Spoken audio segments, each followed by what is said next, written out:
When I wrote my book back in 2018, what came out, I didn't know this ahead of time, but what came out was my intimacy with ease method, the basic path I walk with clients to get from stressful sex, from tension over libido differences, struggles with sexual dysfunction, any of this, to a place where intimacy is actually just fun and easy, and the reality is that you can't fail.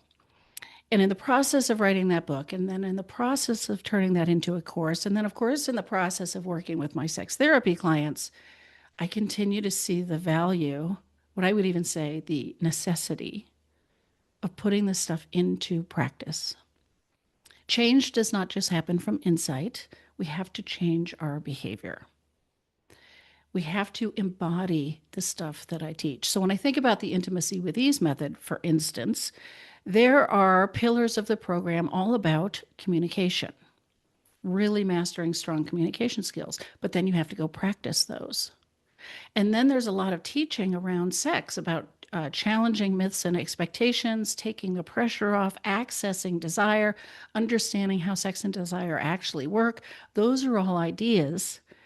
And then the real crux of the program is the last part, where I have designed exercises, activities, games where you go do this stuff and get it into your body, embody it.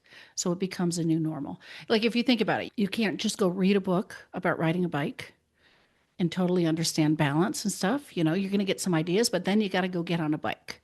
Or another analogy that came up this week is if you read a book about baking bread. Now, I'm not a bread baker, so I don't exactly know what this would be, but if you read a book about kneading the dough until it felt exactly right, the right resistance and texture and moisture level and elasticity or whatever else is in bread dough, you wouldn't know what it was talking about unless you started to handle the bread dough.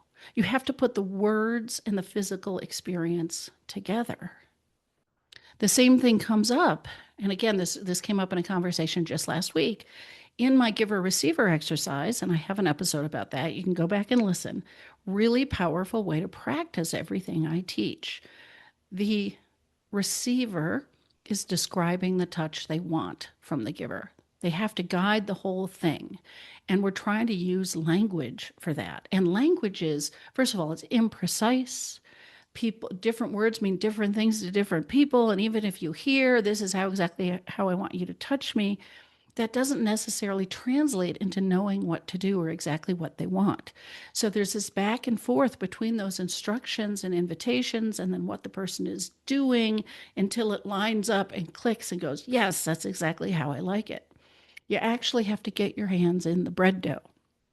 You have to actually do the touching and realize, oh, this is what those words mean to my partner, so that we can work this out between us. I don't see a way to transform a sex life just by talking about it, just by thinking about it. We're not going to change it from there. That's a good starting point. We need that information and that paradigm. But then we have to go have experiences together. And in fact, I say to my sex therapy clients all the time, the work is in between our sessions. That's where the change happens. It's what you guys are doing and practicing at home while we talk about it and course correct and make sense of what's happening in our sessions. There's a place for talk, but mostly this is an experiential process. So if you and your partner are struggling in your sex life at all, there's tension over libido differences or sexual dysfunction, or somehow this is stressful, there's a lot of ways you need to think about this differently. But then there's also things you're going to have to do differently. It's going to be an experiential, a practice kind of thing to get the change. So I've got all kinds of resources for you. Go to intimacywithEase.com. You're going to see all the kinds of free stuff I've got. You can find that episode on the giver receiver exercise too, which I think is the most powerful way to transform this.